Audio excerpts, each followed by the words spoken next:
السلام عليكم ورحمة الله وبركاته. الحمد لله رب العالمين، نحمده ونستعينه ونستغفره ونتوب إليه، ونعوذ بالله من شرور أنفسنا ومن سيئات أعمالنا. من يهده الله فلا مضل له ومن يضلل فلا هادي له. أشهد أن لا إله إلا الله وحده لا شريك له، وأشهد أن محمدا عبده ورسوله، ونصلي ونسلم على نبينا ورسولنا محمد وآله وأصحابه ومن تبعهم بإحسان إلى يوم الدين. الله أكبر، الله أكبر، الله أكبر، الله أكبر، الله أكبر، ولله الحمد. Jamaah salat Idul Fitri rahimakumullah, segala puji dan syukur milik Allah Subhanahu wa ta'ala. Salawat dan salam senantiasa tercurah dan terlimpah kepada Nabi dan Rasul kita Muhammad sallallahu alaihi wasallam. Jamaah salat Idul Fitri rahimakumullah, tidak terasa Ramadan telah meninggalkan kita. Rasanya baru kemarin kita mulai berpuasa Ramadan, tapi hari ini kita sudah masuk 1 Syawal untuk merayakan Idul Fitri. Benar-benar tidak terasa, dan itulah apa yang Allah Subhanahu wa ta'ala indikasikan, jelaskan bagaimana Ramadan itu, yaitu ayyaman ma'dudat, hari-harinya dapat dihitung. Kalau sesuatu dapat dihitung dengan jari, itu berarti sedikit, itu berarti kecil. Ayyaman ma'dudat, bisa dihitung, artinya Ramadan akan berlalu dengan cepat. Jamaah salat Idul Fitri rahimakumullah, mudah-mudahan semua ibadah kita, salat kita, puasa kita, bacaan Al-Quran kita, rukuk kita, sujud kita di bulan Ramadan kemarin, semuanya diterima di sisi Allah Subhanahu wa ta'ala. Amin, Allahumma amin. Jamaah rahimakumullah, selanjutnya, jika ada pertanyaan diajukan kepada seluruh manusia yang ada di bumi ini, apakah Anda selama hidup di dunia pernah mengalami ujian, cobaan, dan musibah? Maka jawabannya pasti akan bilang ya. Jika ada orang yang mengatakan bahwa hidupnya di dunia, selama di dunia dia tidak pernah menerima ujian dan cobaan, musibah, maka dia kadzdzab, dia berdusta, dia pendusta. Kenapa? Karena Allah Subhanahu wa ta'ala telah menyatakan bahwa musibah dan ujian itu bagian dari sunnatullah azza wa jalla, ketetapan Allah azza wa jalla yang diberikan kepada manusia. Ayatnya kita sudah hafal bersama, Al-Baqarah ayat 155. Wa lanabluwannakum bisyai'in minal khawfi wal ju'i wa naqsin minal amwali wal anfusi was samarat. Sungguh pasti benar-benar kami akan uji kalian dalam bentuk khauf, ketakutan, wal ju', kelaparan, wa naqsin minal amwal, berkurangnya harta benda, wal anfus, berkurangnya kesehatan kita, bahkan dicabutnya nyawa kita, dipanggil di sisi Allah azza wa jalla, was samarat, kurangnya hasil pertanian. Itu bagian dari ujian dan musibah Allah azza wa jalla. Jamaah rahimakumullah, lihat siyagul kalam, konteks, bentuk kalimatnya. Allah Subhanahu wa ta'ala menggabungkan 3 huruf takkid, 3 huruf penekanan. Wawu takkid yang ada di depan, wa, kemudian lam takkid, lam yang setelah wawu, kemudian nun takkid, nun yang ada di akhir. Wa lanabluwannakum, terjemahnya adalah sungguh pasti benar-benar kami akan uji kalian. Maka ujian merupakan keniscayaan. Ujian merupakan sesuatu yang hak, Ujian merupakan suatu kepastian. Apa saja bentuk ujiannya? Bisyai'in. Allah Azza wa Jalla tidak menyebutnya bisyai'i. Kata syai' tidak diberikan al yang menunjukkan ma'rifah, definite, tidak. Tapi alnya dihilangkan sehingga kata tersebut menjadi nakirah. Bisyai'in. Artinya segala sesuatu itu bisa menjadi ujian, bisa menjadi bagian ujian dari kita manusia. Dan harful ba di depan syai' bi syai'in yang kita kenal dengan harful jar, salah satu faedahnya adalah litasghil, untuk mengecilkan. Artinya apa? Manusia pasti dan pasti dalam kehidupannya pernah mendapatkan ujian dan musibah. Bentuknya apa saja, sekecil apapun itu pasti, tidak bisa tidak. Jemaah rahimakumullah, ujian, musibah adalah kepastian, adalah sunnatullah. Tetapi bukan ujian, bukan musibah itu persoalannya. Tapi bagaimana kita menghadapi ujian dan musibah itu menjadi persoalan. Maka jemaah rahimakumullah, di akhir ayat tersebut disebutkan wa basyirus sabirin.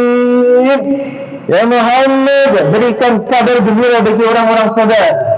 Bagaimana mungkin musibah, ujian, petaka, tapi kemudian disuruh oleh Allah untuk memberitahu kepada umatnya Rasulullah, beritahu kabar gembira. Bagaimana mungkin bisa menjadi sesuatu yang menggembirakan? Siapa yang bisa menjadikan musibah menjadi sesuatu yang menggembirakan? Tidak lain adalah as-sabirin wa basyirus sabirin, yaitu orang-orang yang sabar. Siapa mereka? Alladzina idza asabathum musibatun qalu inna lillahi wa inna ilaihi raji'un, yaitu orang-orang yang ketika tertimpa musibah, mendapatkan musibah, ujian, dia mengatakan qalu, mereka berkata inna lillah, kami ini milik Allah, wa inna ilaihi, dan kami kepadanya raji'un, akan kembali. Sabar. Dan para ulama menjelaskan, sabar bukan pilihan terpaksa, bukan karena sudah kadung ketimpa mau gak mau harus sabar, tidak. Tapi sabar, para ulama menjelaskan fi daf'atil ula, pada detik pertama ketika kita mengalami musibah, kemudian kita bisa mengucapkan inna lillah wa inna ilaihi raji'un. Itulah yang diberi kabar gembira oleh Allah Subhanahu wa taala. Bentuknya apa kemuliaan itu? Tidak lain adalah orang yang sabar mendapatkan ulaika alaihim salawatun min rabbihim, mendapatkan salawat Allah Azza wa Jalla, Rabb mereka, wa rahmah, dan mendapatkan rahmatnya, wa ulaika humul muhtadun, mereka termasuk orang-orang yang mendapatkan hidayah. Jemaah rahimakumullah, sungguh luar biasa kemuliaan yang diberikan kepada orang-orang yang sabar, sampai disandingkan mendapatkan keutamaan seperti Rasulullah SAW. Tidakkah Allah Azza wa Jalla berfirman, innallaha wa malaikatahu yusalluna 'alan nabi ya ayyuhalladzina amanu sallu 'alaihi wa sallimu taslima. Innallaha wa malaikatahu yusalluna 'alan nabi. Allah dan malaikatnya bersalawat kepada Nabi sallallahu alaihi wasallam. Orang yang sadar, ulaika alaihim salawatun min rabbihim, mendapatkan salawatnya Allah Azza wa Jalla. Sebuah kemuliaan yang sangat luar biasa. Jamaah rahimakumullah, selanjutnya bagaimana setelah sadar kita berinteraksi dengan yang namanya musibah dan ujian? Dengan kesadaran itu, maka dituntut bagi kita untuk selalu berdoa kepada Allah Azza wa Jalla. Dan ingat, doa wal ibadah, doa adalah ibadah. Doa bernilai sebagai ibadah, sehingga orang yang berdoa dia akan mendapatkan pahala di sisi Allah Azza wa Jalla. Dan Allah Azza wa Jalla telah memerintahkan kepada kita semua, kepada manusia, untuk berdoa kepada Allah. Orang yang tidak mau berdoa kepada Allah, dia sombong. Rasulullah SAW menjelaskan, Allah, berdoalah kalian kepada Allah Azza wa Jalla, wa antum muqinuna bil ijabah, sedangkan hatimu merasa hatimu benar-benar yakin bahwa doamu akan dijabahi oleh Allah Azza wa Jalla. Allah Ta'ala, berdoa kepada Allah, apapun musibah yang kita terima, apapun ujian yang menimpa kita, berdoa kepada Allah Azza wa Jalla. Iyyaka na'budu wa iyyaka nasta'in, hanya kepadamu ya Rabb kami beribadah, wa iyyaka nasta'in, hanya kepadamu kami memohon pertolongan. Bukan na'buduka, redaksinya bukan na'buduka wa nasta'inuka, bukan, tapi iyyaka na'budu wa iyyaka nasta'in. Taqdimun ma'mul 'ala al-'amil, mendahulukan objek daripada subjek. Dalam bahasa Arab kaidahnya adalah untuk memberi tahdid, batasan. Bil ifrat, tidak ada yang kita mintai kecuali Allah Azza wa Jalla. Kita tidak minta kepada makhluknya, tapi kita meminta kepada Sang Khaliq. La huwa khaliqu kulli syai', dialah Khaliq, pencipta segala sesuatu. Rasulullah sallallahu alaihi wasallam bersabda, wa idza sa'alta, hadisnya panjang, wa idza sa'alta, jika kamu meminta, fas'alillah, mintalah kepada Allah. Wa idza sta'anta, kamu memohon pertolongan, fasta'in billah, mohon pertolongan kepada Allah Azza wa Jalla. Angkat kedua tangan kita, bangun malam untuk meminta pertolongannya, meminta jalan keluarnya, karena dia adalah Fattah. Maka begitu banyak kebaikan, ibadah-ibadah, pahala-pahala yang bisa kita raih. Jamaah rahimakumullah. Begitu juga Rasulullah sallallahu alaihi wasallam menjelaskan bagaimana status orang mukmin itu. Bagaimana semua kebaikan itu berkumpul di orang mukmin. Bagaimana orang mukmin itu menjadi khairul anam, manusia yang terbaik, karena kebaikan semuanya berkumpul padanya.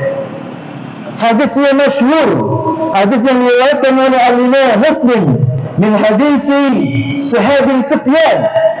Qala Rasulullah sallallahu alaihi wasallam, ajaban li amri mu'min, saya takjub, kata Rasulullah sallallahu alaihi wasallam, atas semua urusan mukmin.